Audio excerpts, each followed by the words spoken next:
تو میں نے کہا حالات اچھے ہو گئے تو کیا کرنا چاہیے؟ کیا حالات کے سنوارنے میں لگ جانا چاہیے؟ تو انبیاء کرام کا طریقہ یہ ہوتا تھا کہ جب ان کے حالات اچھے ہو جاتے تھے تو وہ اپنا کام اور بڑھاتے تھے.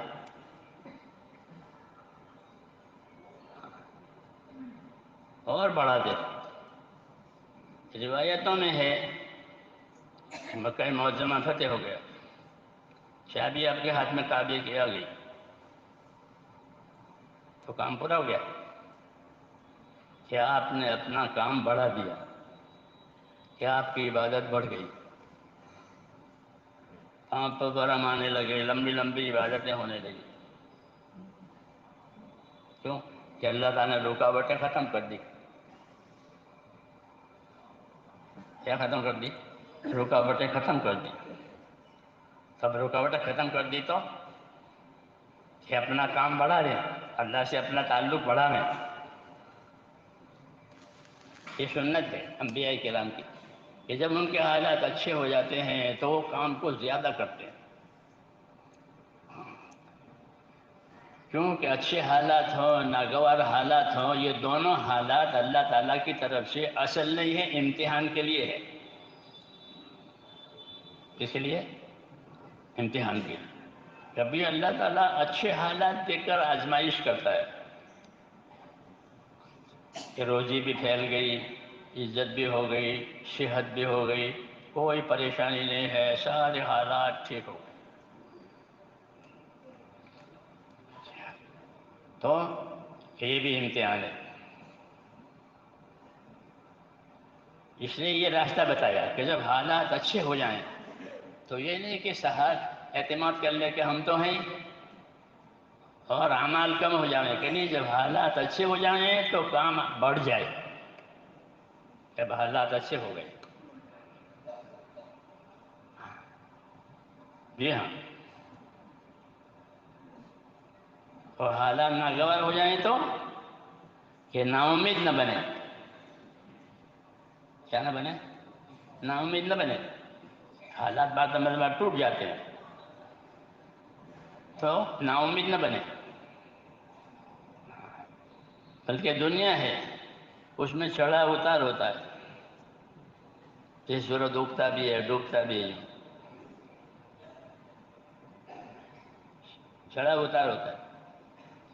جو اتنا اوپر چلا جاتا ہے سورج کے، اس کو کوئی دیکھ نہیں سکتا، پھر نیچے اترتا ہے.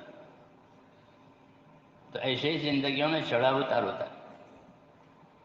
ہاں، اللہ کی طرف سے اللہ کی صفت ہے الخافض الرافع.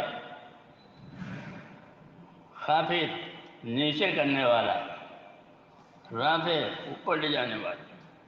جیسے وہ اسکولے ہوتے ہیں نا، نیچے بھی جاتے ہیں بچے، اوپر بھی آتے ہیں. ایسے دنیا کے حالات اللہ تعالیٰ نے بنائے ہیں، اور یہ حالات جو ہوتے ہیں وہ اصل نہیں ہوتے بلکہ وہ امتحان کے لیے ہوتے ہیں. کس کے لیے؟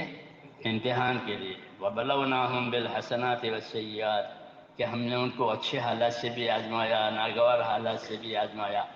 تو کبھی اچھے حالات آ جاتے ہیں، استقبال ہوتا ہے، تو استقبال کے زمانے میں، اچھے حالات کے زمانے میں کیا ہونا چاہیے کہ حالات پر سہارا دے کر کے بیٹھ جانا چاہیے کہ یہ سمجھ کے کہ ہم تو ہیں کہ نہیں. جب اللہ تعالیٰ حالات اچھے بنائیں تو کام کے بڑے بڑے تقاضے پیدا کیے جائیں اور کام کے بڑے بڑے تقاضے پورے کیے جائیں. کیونکہ جو چیز ترقی پر ہوگی وہ باقی رہے گی، جس کی ترقی ختم ہو جائے گی وہ ختم ہو جائے گی. قاعدہ ہے. جس چیز کی ترقی ہوگی وہ باقی رہے گی. ایک پودا بڑھتا ہے بڑھتا ہے بڑھتا ہے،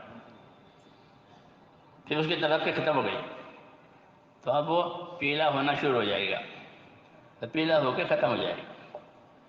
آدمی کے بھائی وہ بڑھتا ہے، بچہ ہوا، جوانی ہوئی، پھر بس اب ترقی ہو گئی، اب قد بھی نہیں بڑھے گا. پہلے قد بڑھتا تھا، اب قد نہیں بڑھے گا. ہاں، اب نیچے جائے گا. قاعدہ ہے یہ. کہ جس چیز کی ترقی رکے گی وہ ختم ہو جائے گی. سمجھ میں آئی بات؟ تو دنیا کی چیزیں ہیں گھٹنا بڑھنا دین کے کام کے لیے یہ ہو کہ اس میں کمی نہیں آنی چاہیے، اس میں کمی نہ آئے، اس کی ترقی ہوتی رہے.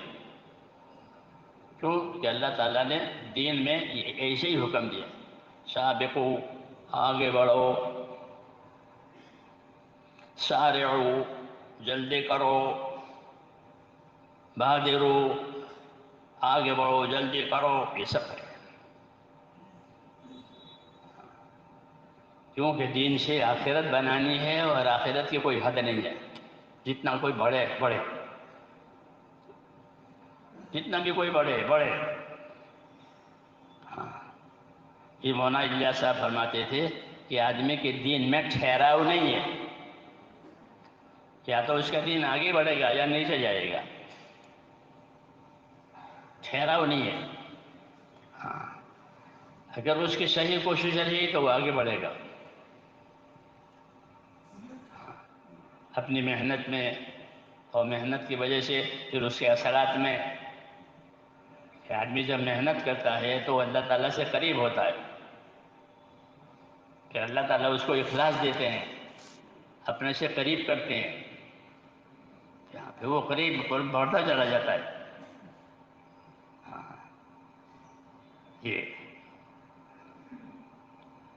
تو یہ بڑی بات ہے کہ دین میں ٹھہراؤ نہیں ہے، آگے بڑھیں، آگے بڑھیں. اور ایک کام میں آگے نہیں بڑھنا ہے، کیونکہ جتنی ہماری دین کی کام کی تقاضے ہیں اس میں آگے بڑھیں. اللہ سے ایمان اور یقین میں زیادتی مانگے کہ اللہ میرا ایمان اور میرا یقین بڑھا دے، یعنی میرا خوف بڑھا دے. یقین میں خوف بھی ہوتا ہے، یقین میں ایمان میں خوف بھی ہوتا ہے، اور اللہ کی رحمت کی امید بھی ہوتی ہے. دونوں ایمان بڑھے کہ اللہ کی رحمت کا امیدوار، اللہ کی رحمت کا امیدوار ہونے کی وجہ سے اطاعت میں آگے بڑھے گا. اس لیے امید دلائی ہے کہ اللہ کی رحمت کے امیدوار ہو، ابشرو واملو، یوں کہا بشارتیں لو، امیدوار رہو. اللہ تعالیٰ ایسے حالات دکھائیں گے جو تمہیں خوش کر دیں گے. یہ کیوں؟ تاکہ اطاعت میں آگے بڑھیں. اس کی کوئی حد نہیں ہے.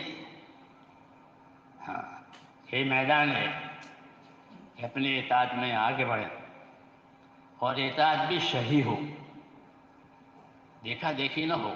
جیسے آج ہمارے دین دیکھا دیکھی ہے.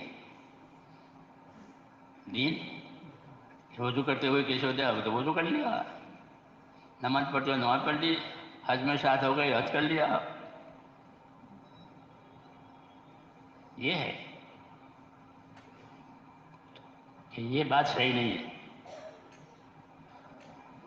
تو پھر کیا ہونا چاہیے؟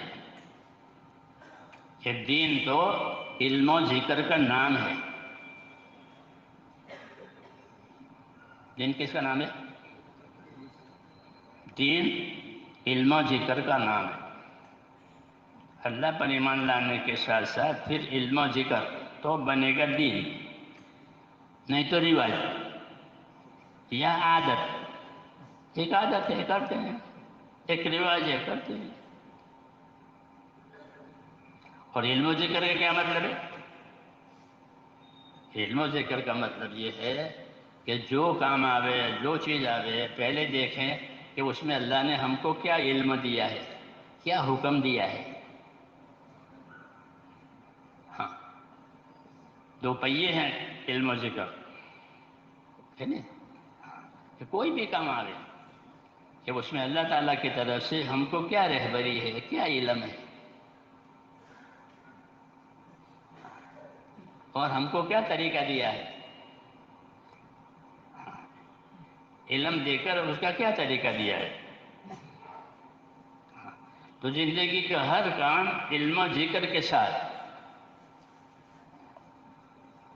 یہ علم ہے اس کے بارے میں اور یہ اس کا عمل ہے، ذکر کا عمل اس کا عمل. اس لیے کہتے ہیں کہ یہ دو پہیے ہیں مسلمان کی زندگی کے لیے، کہ اس کی زندگی علم و ذکر پر ہے. کوئی بھی کام آوے، کھانا ہو، پینا ہو، کمانا ہو، شادی ہو، کوئی بھی کام آوے، اس کے بارے میں اللہ کی طرف سے کیا علم ہے، یعنی اللہ نے کیا حکم دیا ہے، اور پھر نبی صلی اللہ علیہ وسلم نے اس پر عمل کرنے کا کیا طریقہ بتایا. یہ علم و ذکر کا مطلب ہے. اس لیے کہتے ہیں یہ دو پہیے ہیں، یہ دو پہیے ہیں ہر کام میں. تو پھر سارے کام جو ہیں وہ علم ذکر کے ساتھ ہو جائیں گے. تو علم ذکر کے مطلب نماز پڑھے